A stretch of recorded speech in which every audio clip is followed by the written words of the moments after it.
Alors la question de M. Jean Robin était de savoir si l'écologie est-elle devenue une pensée dominante. Eh bien malheureusement, pas du tout. Alors évidemment, il faudrait d'abord définir ce qu'est l'écologie et l'écologie politique. Tout d'abord, l'écologie est une science dont le nom est forgé en 1865 par un biologiste allemand, de oikos, la maison, et de logos, la raison.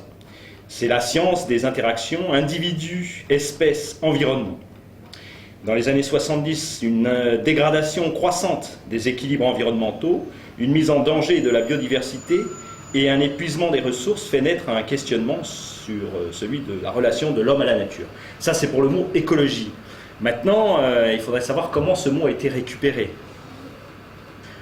Alors, pour définir ce qu'est l'écologie politique, puisque l'écologie est devenue politique à partir des années 70, et en particulier avec la candidature de M. René Dumont en 1974, donc si on parle de l'écologie telle qu'elle a été récupérée, on parle donc du greenwashing, c'est-à-dire de la récupération opérée par les grandes agences de com des multinationales, parce qu'elles ne pouvaient pas nier les problèmes écologiques à la fin des années 80.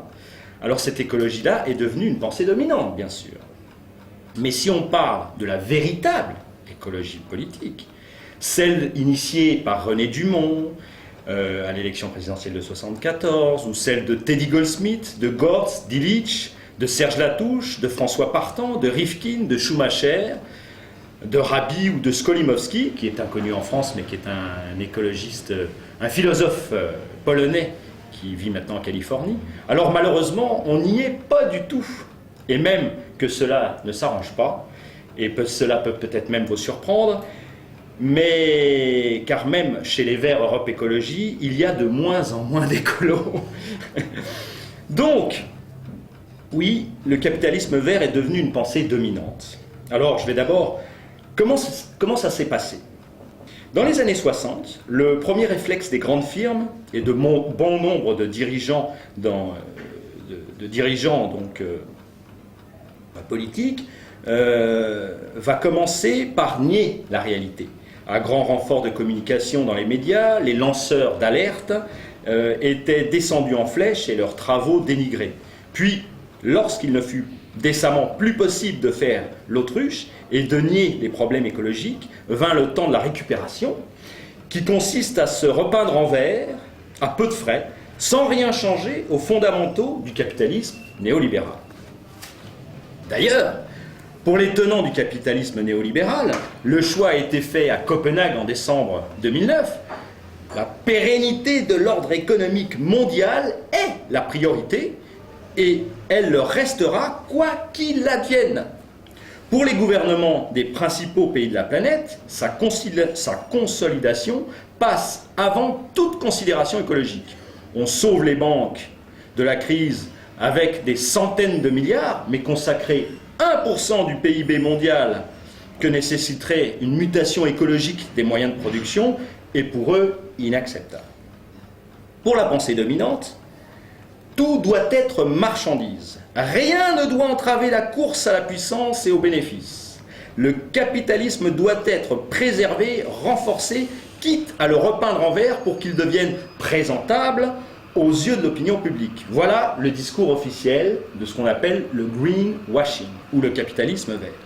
Entre 2001 et 2006, les acteurs économiques ont pu élaborer une stratégie et préparer les solutions techniques. Ces solutions furent réunies sous le vocable de croissance verte. Donc, soyons sérieux. Le système capitaliste, qu'est-ce que c'est, en deux mots?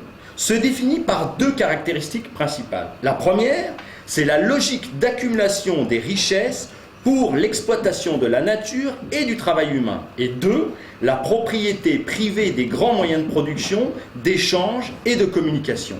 De ces deux caractéristiques résulte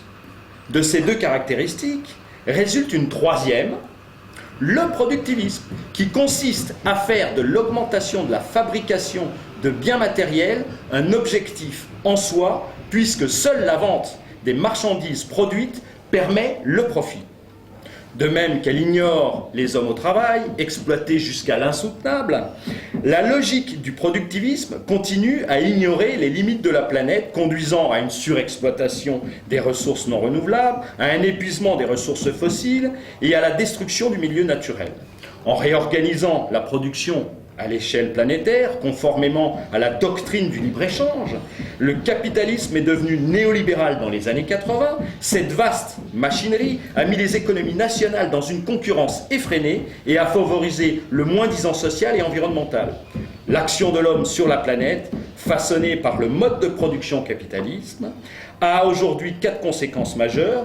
1. Le changement climatique. 2. L'érosion de la biodiversité. 3. L'épuisement et la distribution inégale des ressources non renouvelables, et notamment des difficultés croissantes d'accès à l'eau pour certaines populations. Et 4. La présence de substances toxiques dans le milieu naturel. Voilà en termes d'introduction. Alors qu'est-ce que l'écologie politique? Il se définit, comme on a dit, dans les années 70 par la candidature de M. René Dumont. Ça se définit, et je vais en finir là parce que je vais laisser quand même la parole à madame, ça se définit donc par l'antinucléaire, c'est-à-dire qu'à partir du début des années 70, les gens ont commencé à trouver que le centralisme et donc de la production d'énergie en termes l'antinucléaire pour ses dégâts éventuels, etc., donc l'antinucléaire, l'antiproductivisme qui est inhérent au capitalisme, et donc à l'anticapitalisme. S'il n'y a pas ces 3 éléments, on ne peut pas parler d'écologie politique. Donc oui, le capitalisme vert, le greenwashing est à la mode et a été récupéré par les multinationales, mais la véritable écologie politique est malheureusement très peu comprise par l'ensemble de nos concitoyens. Oui, alors vous imaginez que je ne suis pas tout à fait d'accord avec cette façon de voir les choses. Alors effectivement, il y a 2 questions dans la question. La première, c'est est-ce que l'écologie est une pensée? Et ensuite, est-ce que c'est une pensée dominante? Alors, inutile de dire que pour moi, l'écologie est une discipline scientifique. Il l'a évoqué tout à l'heure, de toute façon, je ne vais pas revenir dessus, c'est vrai, qui fait partie des sciences de la Terre, qui répond exactement au même type de loi que l'économie. D'ailleurs, c'est la même racine. C'est-à-dire, c'est, en quelque sorte, les grands équilibres des échanges dans la nature. Et comme l'économie, l'étude des grands équilibres des échanges tout court. Alors, en gros, ce qui régit un peu l'écologie, c'est un peu la loi de l'offre et de la demande aussi, comme pour l'économie. C'est-à-dire que, on va prendre un exemple, un animal se nourrit là où il a de la nourriture, sinon il disparaît ou il émigre. Une plante vit là où elle a de l'eau, sinon elle s'adapte. Voilà. Donc, chaque fois qu'on veut influer sur cet équilibre, les effets néfastes risquent d'être terribles. C'est-à-dire que le remède risque d'être pire que le mal. Si l'on veut protéger des espèces sans réfléchir, on va peut-être le faire au détriment d'autres espèces. Si au contraire on massacre des espèces toujours sans réfléchir, il est bien évident qu'on va vers un désastre. Par conséquent, inverser le concept de politique écologique pour celui d'écologie politique, c'est-à-dire transformer la science économique la science écologique en philosophie, c'est à l'évidence une absurdité pour moi. C'est une absurdité dangereuse, parce qu'elle revient finalement à mettre entre les mains de l'État ou des pouvoirs publics le pouvoir de se substituer à la nature pour décider ce qui est bien ou ce qui ne l'est pas. Ça va même plus loin, puisqu'on a même affaire à une nouvelle église, en quelque sorte. On sort de la philosophie pour rentrer même dans la théologie. On arrive au mythe du bon sauvage de Jean-Jacques Rousseau, l'utopie de la vie, en harmonie avec une nature qu'on a soi-même imaginée, selon un modèle qu'on s'est fait, etc. Bon, on refuse le progrès, il y a l'opposition de la science et de la pensée, comme autrefois les inquisiteurs voulaient brûler les scientifiques parce que Galilée disait que la Terre tournait autour du Soleil et ça n'allait pas avec la doctrine qui disait que la Terre est au centre de l'univers. Donc, évidemment, de même aujourd'hui, on a encore des mouvements religieux qui refusent le darwinisme, parce que cela revient à mettre en cause le créationnisme. Or, la science ne s'oppose pas à la philosophie ou à la religion. Elle tente simplement d'expliquer les phénomènes qui régissent le monde afin de nous aider à les comprendre et à s'y adapter. Elle n'a pas pour but de remplacer la religion. On peut être scientifique et croire en Dieu, ou en Jéhovah, ou en Allah, ou en Bouddha, ou en ce que vous voudrez. Mais la foi aveugle est très dangereuse, parce qu'elle nous empêche de réfléchir, et elle tourne au fanatisme, elle peut justifier les pires exactions. Donc, nous en faisons encore l'expérience au XXIe siècle, donc je n'ai pas besoin de rentrer dans les détails. On ne voudrait pas remplacer le culte de Gaïa, on va remplacer certaines religions par le culte de Gaïa, la terre, substitué à d'autres cauchemars politico-religieux.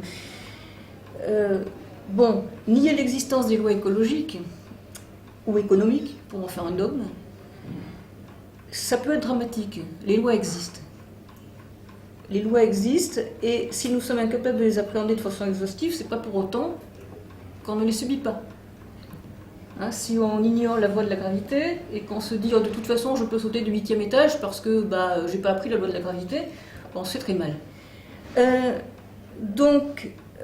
Malheureusement, là je vais revenir sur un point de vue plus franco-français. En France, on a choisi la voie religieuse au point de nommer un ministre de l'écologie, comme il pourrait y avoir un ministre de la physique quantique ou un ministre de la philosophie. Hein, partout ailleurs, on a des ministres de l'environnement. Ce qui est d'ailleurs beaucoup moins restrictif, puisque l'environnement, c'est ce qui nous entoure et ce que nous devons protéger pour garantir notre qualité de vie. C'est aussi bien les ressources naturelles que notre habitat, la façon dont nous nous transportons, celle dont nous nous nourrissons, etc.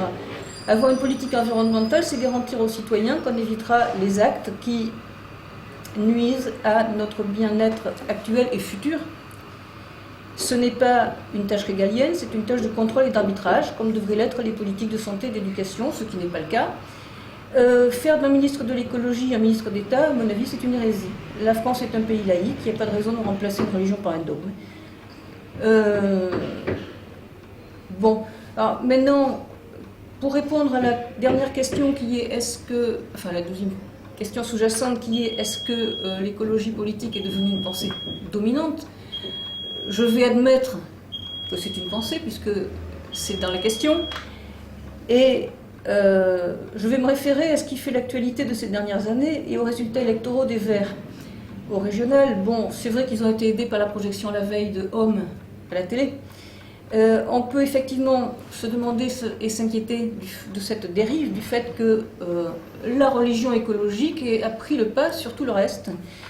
Il est vrai que depuis quelques années, les problèmes environnementaux ont été sur le devant de la scène, à la fois à cause de véritables drames, comme Tchernobyl, c'est clair, comme des marées noires.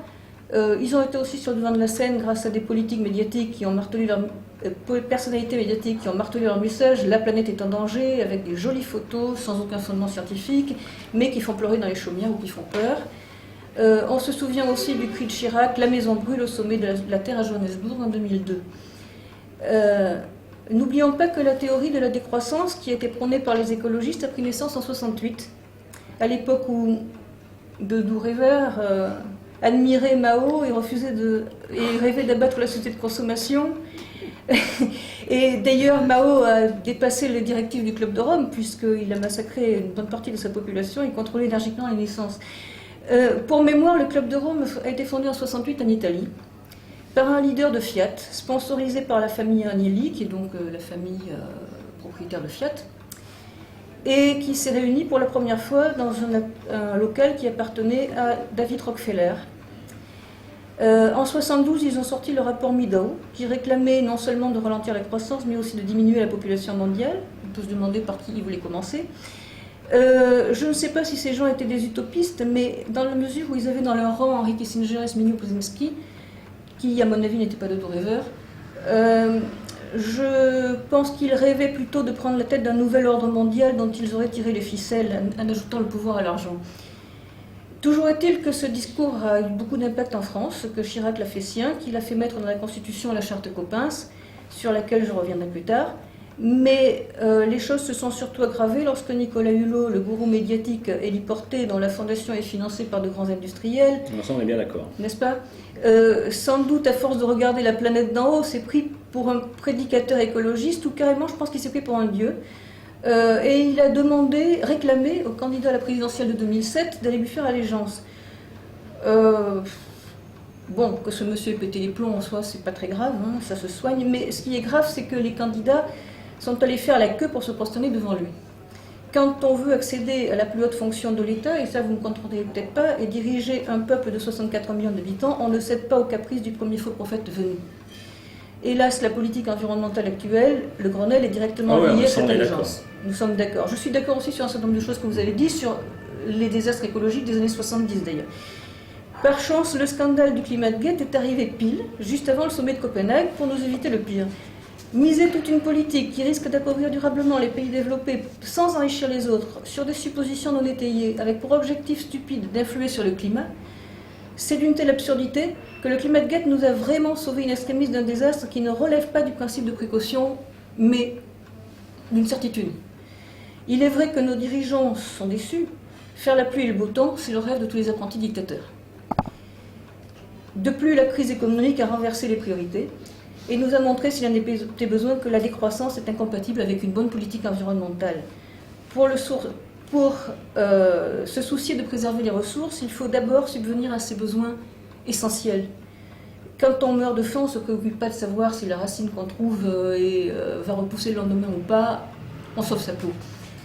Donc, ce qui me fait dire aujourd'hui que la pensée, disons, écologiste est un peu repassée au second plan, mais qu'elle reviendra sur le devant de la scène lorsque nous serons sortis de la crise, puisque les réchauffistes et les marchands de peur ne se déclarent pas vaincus, d'autant plus qu'il y a un fonds de commerce à préserver et notamment beaucoup de subventions. D'accord. Je laisse la parole. Merci.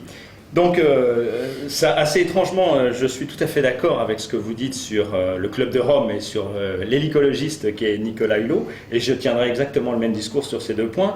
Par contre, excusez-moi, mais le reste est caricatural, et je vais vous dire pourquoi, bien sûr. Donc, en ce qui concerne, évidemment, vous parlez d'une religion de l'écologie. L'écologie, on l'a dit, est une science, certes, il n'y a pas de doute, je l'ai défini au début, hein, c'est le terme qui a été forgé par ce biologiste allemand, mais on ne parle pas de ça. Moi, je parle, dans mes 3 livres que j'ai écrits, je parle d'un nouveau paradigme qui va supplanter la civilisation de la marchandise, parce que la civilisation de la marchandise, et c'est ce que je dis et c'est ce que je démontre, est en train de mourir, et il va falloir trouver un autre paradigme pour vivre ensemble sur cette petite planète. Alors, vous parlez de la religion de l'écologie, mais moi, je vais vous parler de la religion de l'économie. Donc, c'est très simple. L'économie, il faut savoir, bon, vous devez, enfin, si vous ne le savez pas, je vais vous le dire, au 19e siècle, on oppose économistes et socialistes. C'est-à-dire que le sous-titre, il faut se souvenir que le sous-titre du Capital de Marx, c'est critique de l'économie politique. Ce qui veut dire qu'à cette époque-là, sur la deuxième partie du 19e siècle, on oppose les économistes, ce sont ceux qui défendent l'économie qu'on appelle maintenant classique ou néoclassique, ou etc. Et qui aujourd'hui, l'économie orthodoxe, qui est défendue et qu'on voit sans cesse dans les médias, comme quoi l'économie aurait des lois. Alors ça fait doucement rire les gens qui ont un petit peu de culture en sciences humaines. Et j'en ai beaucoup parlé avec mon ami Serge Latouche, avec qui j'ai organisé un colloque qui s'appelle « Nouveau paradigme pour une nouvelle civilisation ». Il a écrit d'ailleurs un excellent ouvrage que je vous recommande, qui est sorti en 2005, qui s'appelle « L'invention de l'économie », qui est, bon, peu importe l'éditeur, et qui récuse évidemment le caractère naturel de l'économie. L'économie est une idéologie, mais grâce aux mathématiques, essentiellement à la statistique, moi je suis ingénieur en physique et donc je connais bien les mathématiques, je sais à quel point on peut embrouiller les gens avec de belles équations, de statistiques, etc. Donc il faut bien comprendre comment s'est opéré ça. Et d'ailleurs j'ai noté justement à ce titre ce que dit Serge Latouche sur la question, sur son livre. Il récuse le caractère naturel, donc voire une quelconque fonctionnalité de cette discipline, donc de l'économie, et analyse quelques débats classiques comme la fondation de la modernité. Et donc là, comment s'est construit notre imaginaire économique, notre vision économique du monde. Pourquoi voyons-nous aujourd'hui le monde à travers les prismes de l'utilité, du travail, de la compétition, de la concurrence et de la croissance sans fin? Nous avons inventé la valeur travail, la valeur argent, la valeur compétition, et construit un monde où rien n'a plus de valeur, mais où tout possède un prix. Au fil d'une passionnante mise en perspective historico-économique, Serge Latouche revient aux origines de cette économie que les premiers économistes appellent la science sinistre.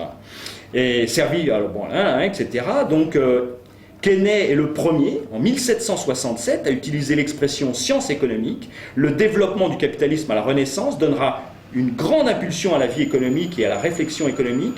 Auteurs bourgeois, les mercantilismes au XVIIe siècle veulent gérer l'État et la nation comme une grande maison de commerce. Donc, je ne vais pas vous rappeler l'origine sémantique du mot économie, et transposer au niveau macro les méthodes micro. Ils s'efforcent d'étendre à la société les recettes et procédés des marchands qui ont fait leurs preuves, comptabilité et bilan, etc., etc. Ils vont de l'arithmétique politique, faisant un pas supplémentaire, les physiocrates, en 1750-1770, voient la sphère matérielle de la société, etc., etc. Je vous recommande la lecture de cet ouvrage, L'invention de l'économie de Serge Latouche, qui va vous démontrer historiquement que l'économie est ni plus ni moins qu'une imposture et en fait une escroquerie intellectuelle. Et c'est contre ça qu'on se bat. Donc voilà. Donc voilà ce qui se passe. Ça, c'était pour le premier point. Maintenant, je voudrais revenir à la philosophie, parce qu'est-ce que la philosophie? Alors évidemment, la philosophie, c'est un mot grec. Moi, je suis pas un philosophe, je n'ai pas étudié les Grecs. Moi, je suis intéressé à une autre tradition spirituelle ou philosophique, on va dire, qui nous vient d'Extrême-Orient, qui s'appelle le bouddhisme, donc qui a une vision très très écologique du monde, d'interdépendance, que tout est lié, etc. Enfin, une vision très écologique en fait du monde. Mais bon, ça serait long et je ne vais évidemment pas parler de ça. Mais il y a ce monsieur Henryk Skolimowski que personne ne connaît, et donc j'en profite ici pour inviter les gens à s'intéresser à son œuvre, parce qu'il a écrit un livre qui s'appelle Éco-philosophie, justement, et dont le chapitre 2 nous démontre bien ce qu'est le problème essentiel de l'Occident et de la dérive de l'Occident. Donc dans le premier livre que j'ai sorti, excusez-moi, c'est pas pour faire de la pub, de toute façon tous ces textes sont disponibles sur Internet, il explique comment, donc dans ce chapitre, il parle de 4 positions historiques originelles quant aux valeurs et connaissances. Donc la première, c'est que les valeurs et connaissances sont unies et les unes ne doivent pas dominer ou servir les autres. C'est Platon qui croyait en l'unité de la vérité, de la divinité et de la beauté. Donc ça, c'est la première vision des choses. La deuxième, c'est au Moyen-Âge, on distingue une deuxième approche, qui est donc cette deuxième approche où connaissance et valeurs restent unifiées, mais les premières sont subordonnées aux secondes, et ces dernières sont définies par l'Église. Ainsi, les connaissances sont au service des valeurs et doivent se conforter à elles, considérées a priori comme suprêmes. Pour connaître le dessein divin, la volonté de Dieu et les valeurs qui en découlent, il est parfois nécessaire de faire appel à des facultés supérieures, à la simple intelligence humaine, qui peut découvrir des contradictions entre la raison naturelle et l'ordre divin. Il en résulte que la révélation fut acceptée comme un mode de cognition parce qu'elle permettait de transcender la raison et de justifier la fusion des connaissances et des valeurs sous la primauté des secondes. Et la troisième approche sépare les connaissances des valeurs sans toutefois accorder de suprématie à aucune. Donc on sort de la suprématie évidemment de l'Église catholique romaine, et donc là c'est Emmanuel Kant en 1720, qui est né en 1720, pardon, où on en est peut-être le meilleur représentant. Il reconnut dans la physique de Newton une connaissance indubitable qui gouverne la physique qui gouverne le comportement de l'univers physique, évidemment. On ne va pas remettre en question la loi de la gravité, ça va de soi. Cela dit, bon, dans une vision plus générale, on pourrait en discuter en termes philosophiques par rapport à la vision du monde tel qu'on le voit dans d'autres philosophies, comme je vous disais tout à l'heure. Mais bon, c'est sûr qu'il y a... Voilà. Maintenant, d'où sont résumés de l'autonomie des deux royaumes, le ciel étoilé au-dessus de nous et la loi morale en nous. Il va de soi que la quatrième et dernière attitude est celle de l'empirisme classique et de ses extensions récentes, le positivisme du XIXe siècle et de l'empirisme logique du XXe siècle. Cette position sépare les valeurs des connaissances et attache une importance suprême à la connaissance des sciences physiques. Elle décrète que les valeurs ne sont pas vraiment des connaissances et établit ipso facto la suprématie des connaissances sur les valeurs. Cette tradition nous est si proche et nous entoure si constamment et si fortement que nous trouverons le plus souvent incapables de la distinguer et de reconnaître son impact sur nos esprits. Ce que veut dire Skolimowski, et là évidemment je ne vais pas vous lire tout cet excellent chapitre qui s'appelle donc Connaissances et valeurs, que vous trouverez sur le site, sur mon site, qui explique comment ces procédés, comment l'empirisme et l'anti-empirisme au XIXe siècle, comment tout ce débat philosophique a eu lieu et comment finalement le positivisme a gagné et la croyance en la toute-puissance de la science, et donc de diviniser les faits, etc., et de croire que tout, il y a des lois scientifiques, etc. Et l'économie, quand on regarde l'histoire de l'économie, il a sans cesse, et à partir du début du XXe siècle, voulu rentrer dans le champ des sciences dures. C'est-à-dire que la première science dure, c'est la physique. Bon, moi, je suis ingénieur en physique, donc je sais ce que ça veut dire. Donc, on a, comme vous avez dit, Newton a établi un certain nombre de lois, il fait un certain nombre d'équations, qui observe en observant. Bon, très bien. Cela dit, tout ce processus, qui naît avec les Lumières, bien sûr, et dont Skolimowski explique le processus sur 2 siècles d'histoire de la philosophie en Occident, eh bien, l'économie va vouloir, parce que justement, une science se doit d'être une science dure, sinon c'est pas possible, ça n'a pas ça n'a pas de valeur. Alors justement, là on parle de valeur, qu'est-ce que elle n'a pas comment dirais-je, ce n'est pas une vérité absolue, puisqu'on ne peut pas la démontrer scientifiquement. C'est toute cette idée de la science qu'il y a derrière. Moi, je suis de culture scientifique, je sais à quel point les théories... Bon, pour faire un aparté sur, par exemple, la théorie des cordes, moi, j'ai failli devenir... parce que quand j'avais 20 ans, j'étais dans une école d'ingénieur, et je me suis dit, justement, j'ai envie de devenir physicien théoricien. Heureusement que je ne suis pas devenu théoricien-physicien. Ces gens-là se sont gavés d'équations très compliquées, dont je connais le formalisme de façon générale. Ils sont complètement cachés derrière des trucs super conceptuels, et ils se sont inventés des théories absconses comme la théorie des cordes, et qui est d'ailleurs, certains remettent ça en question. Ils disent, mais en fait, en clair, c'est du délire total. Ils sont dans la mousse quantique, comme j'écris dans mon bouquin, parce qu'en fait, ils se disent, mais alors qu'est-ce qui s'est passé 10,-31 secondes après le début de l'univers? Est-ce que les 5 forces, quelle était le particule? Et là, on est dans une mousse quantique. Ils gavent les gens avec ça. C'est un peu, finalement, comme les prêtres au XIIIe siècle qui disaient, ah ben, de toute façon, la vérité, elle est dans la Bible, elle est dans les de Dieu, etc. Donc il n'y a pas à remettre en question. Nous, on connaît la vérité. La vérité, elle est dans les lois physiques, et nous allons faire une loi qui va unir toutes les... Non, voyons, soyons sérieux. Moi, je suis ingénieur.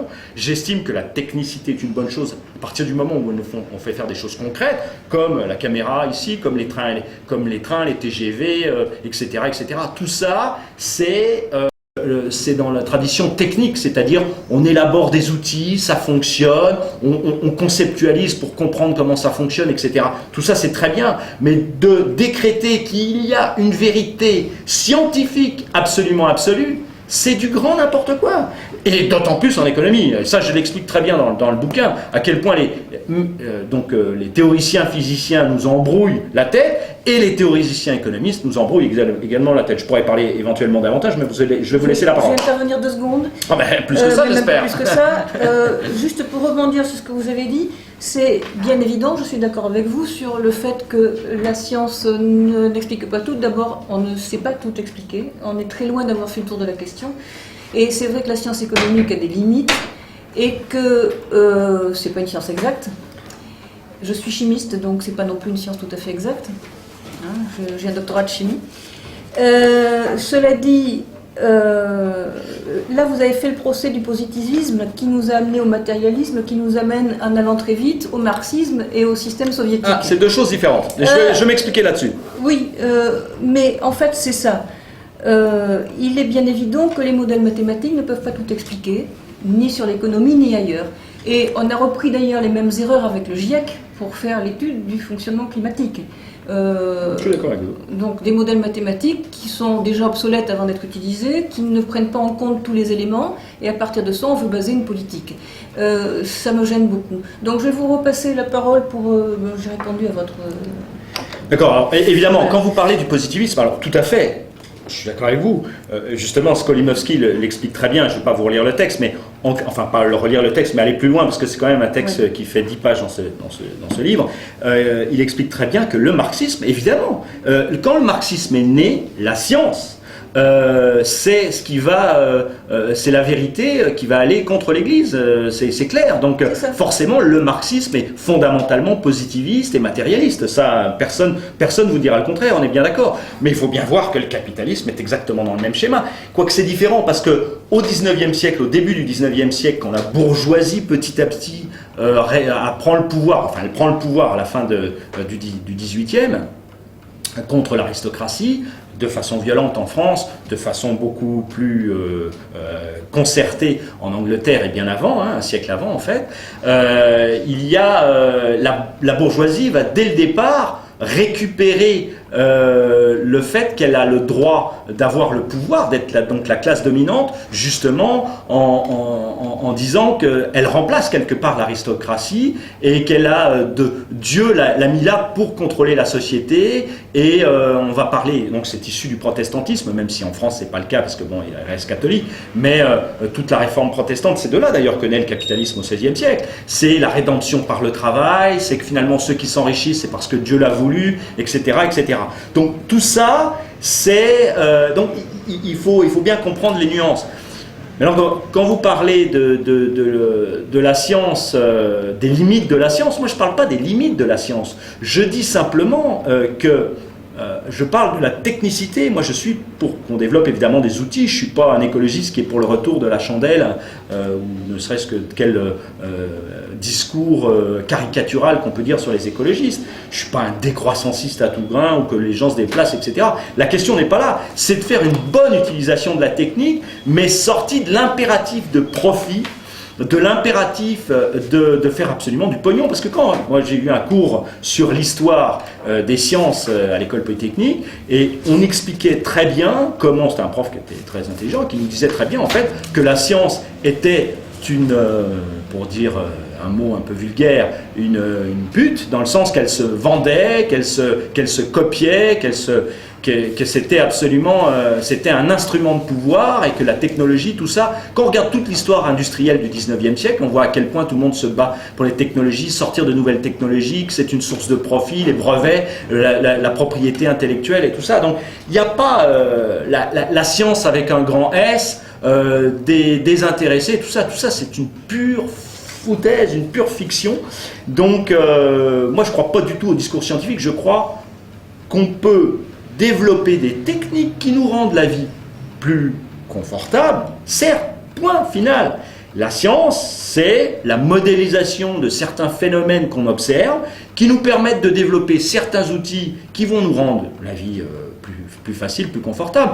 C'est pour ça que je suis très critique par rapport aux techniques sur les OGM, par exemple, parce que là, je pense que là, on voit clairement que ce sont des techniques qui vont permettre, par exemple, d'enrichir les multinationales des semences. On sait très bien par exemple que Monsanto avait sorti une graine de maïs qui ne pouvait pas se reproduire, qu'on avait appelé, je ne sais plus, Terminator, ou je ne sais plus comment on l'avait appelé, que les gens étaient obligés enfin tout ce discours sur les OGM, vous devez le connaître, j'espère, et donc il y a toujours une recherche purement et simplement de profit. Alors de la science comme ça, moi j'en veux pas, moi je suis pour une agriculture évidemment.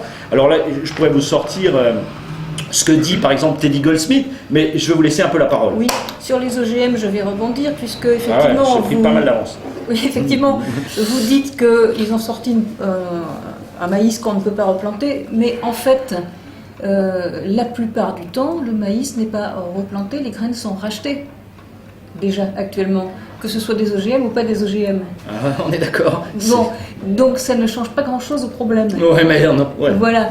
Le problème est que le maïs, les graines s'appauvrissent, donc il faut effectivement régulièrement replanter. Et en plus, actuellement, il y a eu une période où les semenciers vendaient, d'ailleurs ça se vend encore dans 70 pays, sauf en France, le Gaucho et le Régent, qui sont des produits qui enrobent la graine. Des pesticides qui enrobent la graine.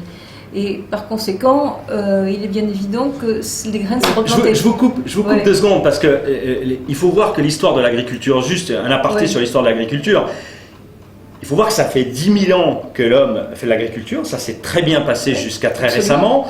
Il sélectionnait les graines, les meilleures graines de saison en saison, il les replantait, les paysans étaient propriétaires de leurs propres graines. Et alors évidemment, les aristocrates arrivaient et prenaient 10% de la récolte, mais c'était encore jamais arrivé qu'il y a des gens extérieurs qui obligent les paysans à replanter uniquement leurs graines. Ce qu'il faut voir, c'est la dérive. Donc, alors attention, nous faire croire que les biotechnologies, en particulier appliquées à l'agriculture, sont bénéfiques, c'est vraiment une pure foutaise. Et là encore, on a des agences de communication au service de Monsanto et compagnie qui sont là pour faire avaler la pilule, et on a vu à quel point ça ne fonctionne pas. La population ne veut pas d'OGM à 70%, et malgré tout, les multinationales, grâce à leurs agences de com, font pression autant qu'ils peuvent, aussi bien à l'Europe que partout.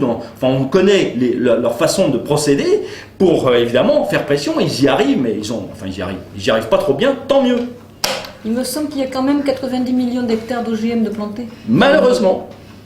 Donc je ne sais pas si les gens qui plantent ces OGM sont parfaitement mécontents du système, parce que je pense que le retour en arrière est toujours possible. Effectivement, puisque pour répondre aux remarques sur le capitalisme vert, c'est tout à fait exact qu'il y a des sociétés qui récupèrent ce système, cette pensée écologique, on va dire, pour en faire leur publicité. Donc je suis pas... Vous allez finir par être écologiste alors? Mais je m'occupe d'environnement depuis un certain nombre d'années, donc... je vais vous prendre dans mon parti. Je ne suis pas pour...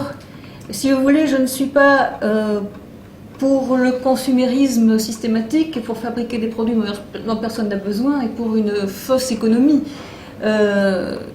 Moi, je pense que les services marchands sont là pour apporter des biens, des services qui doivent être utiles, et pas pour nous faire consommer n'importe quoi, ça c'est bien évident. Et c'est pas la pensée libérale de dire qu'il faut consommer n'importe quoi.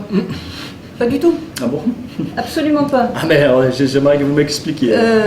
La pensée libérale, c'est simplement qu'il y a des équilibres, la loi de l'offre que la demande, qu'on doit laisser faire le marché, et que l'État est là pour contrôler, pour arbitrer et pour fixer des règles. À partir de ce moment-là, quand on est dans un État qui fonctionne, qui assure ses charges, ses fonctions régaliennes, on peut laisser les acteurs privés gérer leurs biens, leur production, et on ne va pas acheter des biens inutiles. Je ne sais pas, par exemple, on peut parler de consumérisme, on peut dire que celui qui a inventé la machine à laver, c'était absolument pour faire des profits, mais je ne sais pas s'il y a beaucoup de femmes qui ont envie de retourner au lavoir. Donc, quand même, il y a un progrès technique dont on profite, qui met à notre portée un certain nombre de biens, de services. Il n'y a pas de raison de ne pas en profiter. En revanche, c'est vrai que sur l'écologie, on pourrait parler des éoliennes, par exemple, pour dire que là, on a des marchés qui sont faussés complètement. Le Grenelle de l'environnement a prévu un certain nombre d'éoliennes. On sait par exemple qu'en Italie, la mafia contrôle certains champs d'éoliennes et qu'il y a même eu des arrestations il y a quelque temps à ce sujet. C'est une fausse économie. Ce sont des gens qui profitent du système pour faire de l'argent grâce à des subventions, des systèmes fiscaux. Actuellement, les éoliennes, l'EDF ou les grands distributeurs d'électricité sont obligés de racheter l'électricité produite à un prix rédhibitoire qui est de l'ordre de 82 centimes le kilowattheure. Il est évident que tout ça, ça fait grimper le coût de l'électricité de façon complètement artificielle, et c'est le citoyen qui paie les pots cassés pour embrasser, il faut bien le dire, un certain nombre de gens qui font du business avec le label écologique. Sachant aussi que l'éolienne n'est pas un système qui est très efficace, parce que l'éolienne fonctionne quand il n'y a du vent, c'est-à-dire jamais en zone anticyclonique et jamais quand on a des gros besoins énergétiques, c'est-à-dire essentiellement le chauffage parce que en période anticyclonique, ce sont des périodes de grand froid, mais il n'y a pas de vent. Ou de grand chaud, c'est pareil, mais il n'y a pas de vent non plus.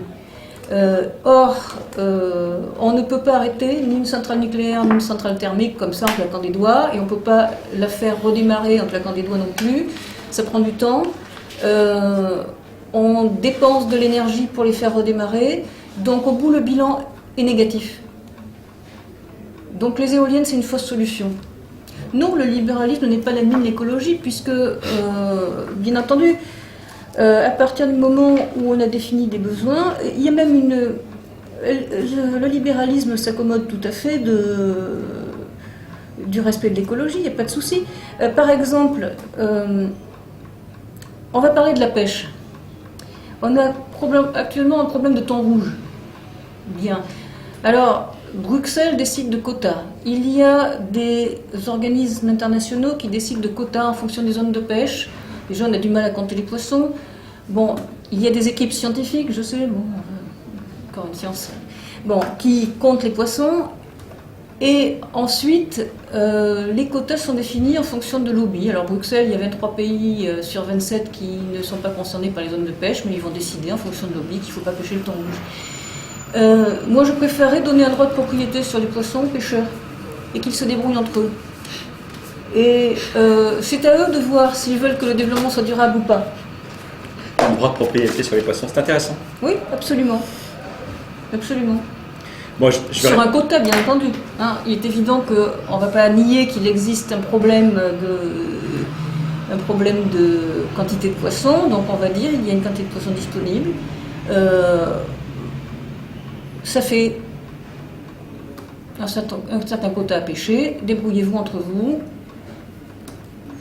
Voilà. Alors, libéralisme et écologie, le libéralisme se base en fait sur l'action, sur la liberté individuelle. C'est le principe même du libéralisme, il y a le mot liberté dedans. Hein. On s'en est d'accord. La liberté individuelle, je suis pas contre. Hein. Et le droit de propriété, parce que le droit de propriété c'est aussi très important. Parce que si j'ai une pomme, et que je n'ai pas de droit de propriété sur cette pomme, et que quelqu'un de plus grand et plus fort que moi veut me le piquer, il me le piquera. Donc j'ai besoin d'avoir un droit de propriété, que ce droit de propriété soit respecté. Et pour le faire respecter, il me faut effectivement un État avec des fonctions régaliennes. Ah mais on est d'accord. On est d'accord. Donc le droit de propriété, c'est essentiel pour nous autres libéraux. Moi aussi, je ne suis pas contre la propriété, mais je... Ouais. Et en fait, on protège beaucoup mieux ce qui nous appartient. Si je vais reprendre mes pommes, si je dispose d'un pommier mais que tout le monde a le droit de les prendre, pourquoi est-ce que je soignerais ce pommier? Je me fiche qu'ils produisent ou pas. Ça, c'est une question, oui. Mais je vais répondre à vos questions si vous voulez, même s'il ne me reste pas trop de temps, je vais essayer de faire très vite. Oui. Donc, oui, vous parlez du droit de propriété. Alors, évidemment que les gens soient propriétaires. Moi, je ne suis pas marxiste du socialisme réel, hein, c'est-à-dire que tout appartient à l'État et que la moindre échoppe appartienne à l'État et qu'on a vu à quel point ça ne fonctionnait pas. Moi, je suis pour que les gens soient propriétaires, en effet, dans leur maison. Je suis un peu dans l'optique de Schumacher, qui parlait du Little is Beautiful dans les années 70, que les gens soient propriétaires de leurs propres moyens de production, mais qu'ils soient propriétaires, évidemment, de leur maison, de leur petit terrain, qu'ils soient propriétaires de leur échoppe, de leur boulangerie, etc. Ça, moi, je trouve ça très bien. Moi, je suis même pour un super libéralisme où l'État n'est pas, à condition qu'il respecte des règles, un certain nombre de règles. Moi, je suis pour ce type de libéralisme. Je ne suis pas du tout contre la liberté, mais alors pas du tout. C'est pour ça, évidemment, c'est un débat qui a été abordé tant de fois qu'on ne peut pas aborder ici maintenant. Mais il ne faut pas évidemment confondre libéralisme économique et libéralisme politique, déjà d'une part. Donc moi, je suis évidemment pour le libéralisme politique, je ne suis pas du tout pour un État stalinien, je ne suis pas, etc., ça va de soi. Donc je suis pour le débat démocratique et tout ça, etc. Donc le libéralisme politique, mais je ne crois pas du tout qu'il va de fait avec le libéralisme économique, c'est-à-dire où tout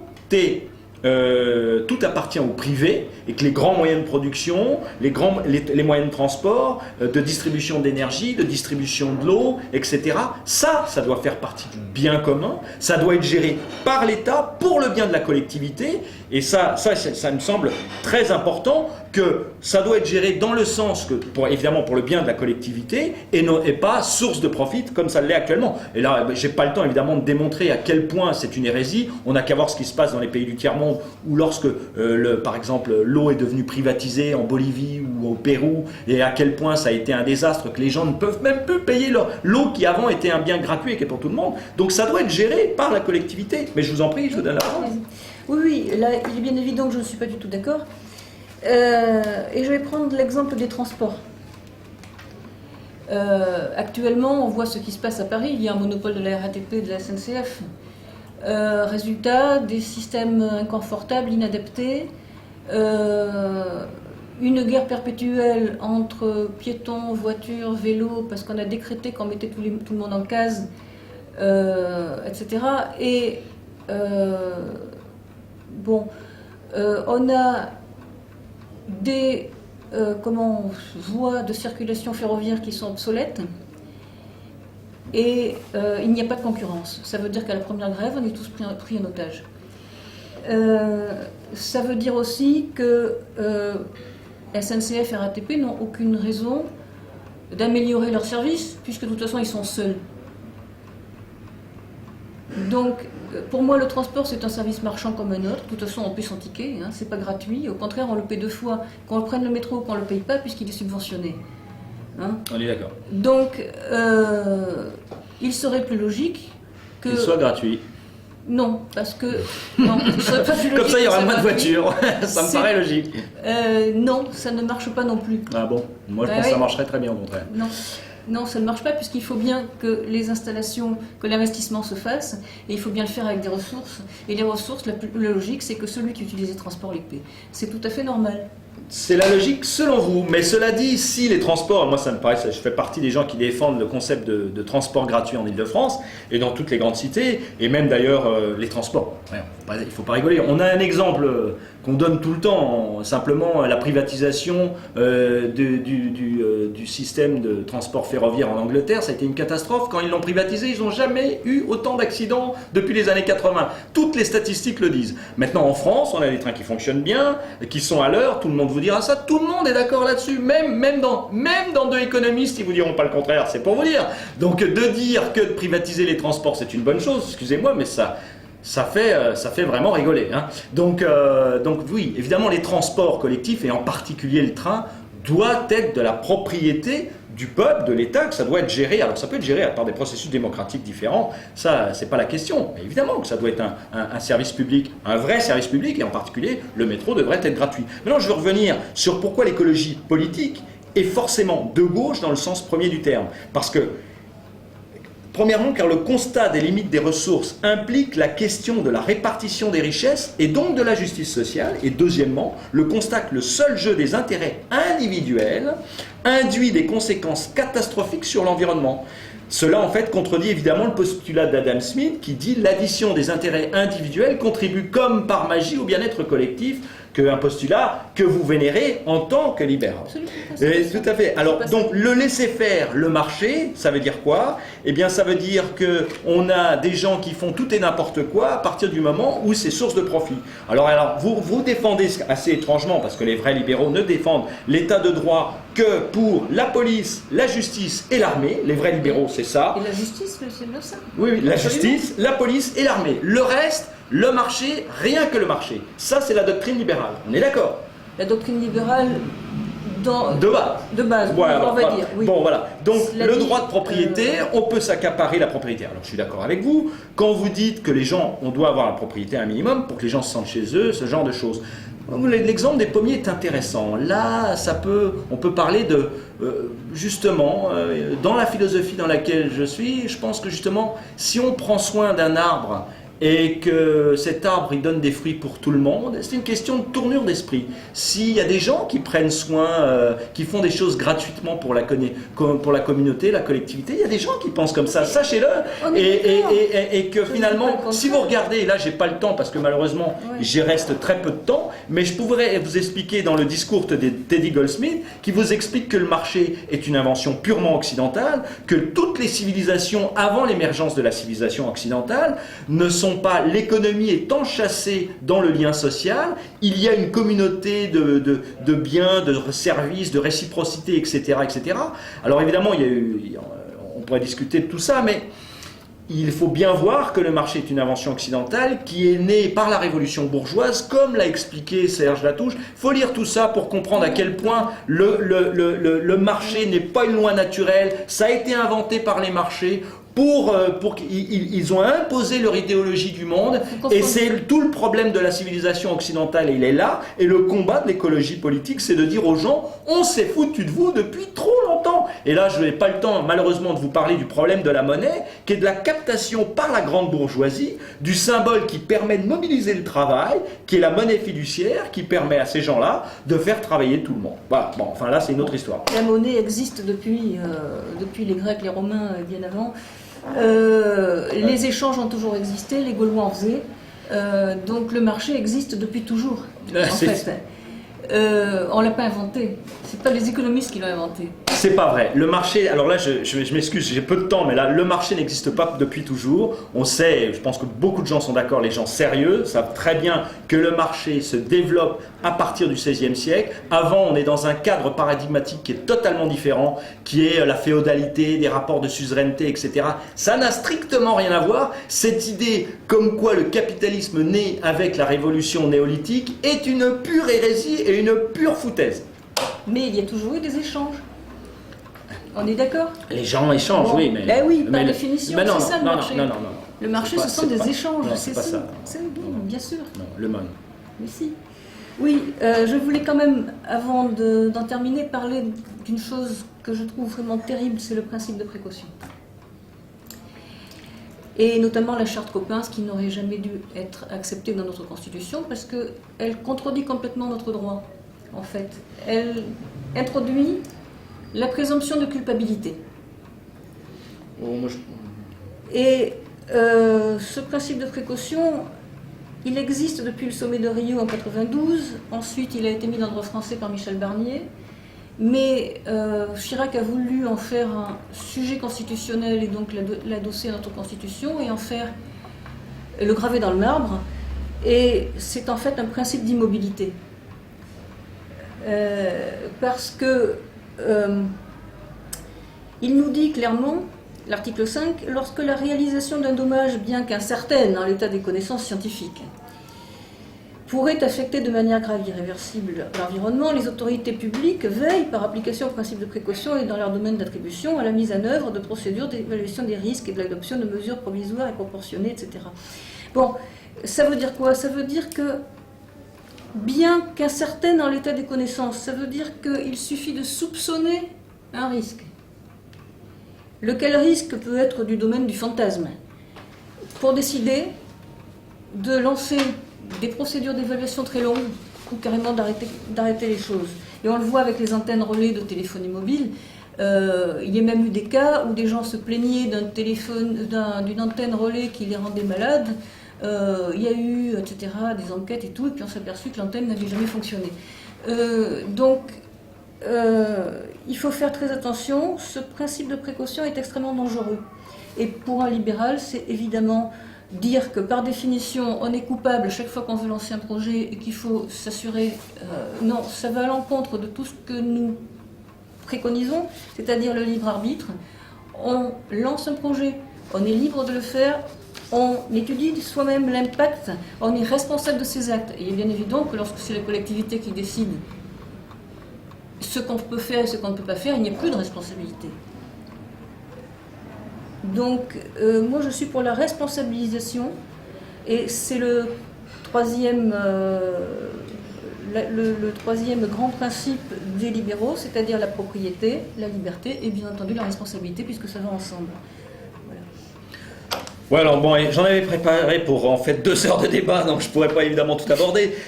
J'avais parlé avant, le problème d'avant le développement, le refus du salariat, les conditions d'apparition du marché. Je voulais parler de Gortz, d'Illich, etc. Mais je savais très bien que j'avais absolument pas le temps de tout en parler, mais de parler de tout ça. Mais je voulais simplement donner un petit exemple de ce qu'a dit par exemple Goldsmith sur l'économie, sur la transformation de la terre en marchandise, des applications sociales et économiques gigantesques.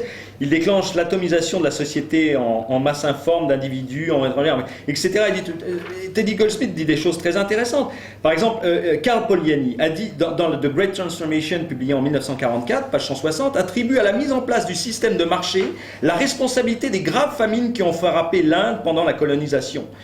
Donc, pendant la colonisation britannique, sous la loi d'airain du marché, les gens mouraient de faim conformément aux règles du jeu.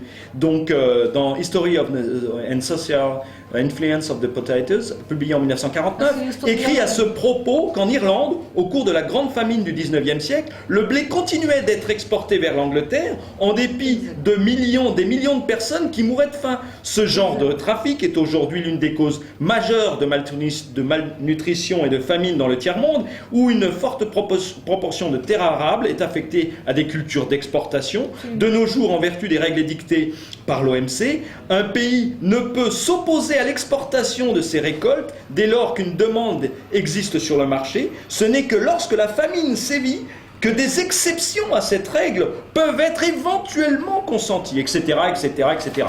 Donc, bon, le marché... Mais là-dessus, je ne vais pas vous contredire, je suis d'accord avec vous. Ah bon? Mais pourtant, c'est le marché. Mais c'est pas ça le libéralisme. Ah, le libéralisme ne se limite pas à ça, en fait. Ah bon, d'accord. Voilà, de toute façon, qui décide de ces exportations? Des États. Hein?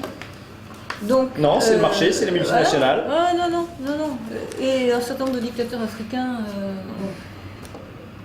qui sont convaincus de l'économie de marché. Je ne crois pas qu'ils soient convaincus de l'économie de marché. Le droit des propriétés existe très peu en Afrique, en plus. C'est d'ailleurs un des problèmes.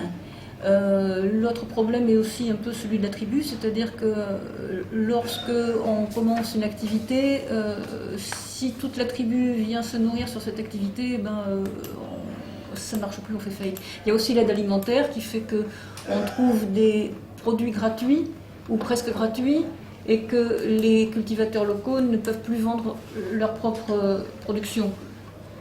Il y a un certain nombre de choses qui sont faites en partant de bonnes intentions. Non, ça, on le connaît, hein. Mais ça c'est pour les marxistes, hein. C'est pas pour les écologistes, madame. Hein, oui, de dire ça. Je ne le dis pas pour vous. Et notamment, oui, cette exportation, le protectionnisme agricole en Europe aussi et aux États-Unis, hein, qui fait qu'on se prémunit justement d'exportations venant de pays qui pourtant auraient besoin de devises. Il y a un certain nombre de choses qui effectivement ne fonctionnent pas, mais qui ne sont pas exclusivement dues au libéralisme, parce que le libéralisme fonctionne assez peu dans le monde en réalité. Bon, moi je vais dire pour conclure,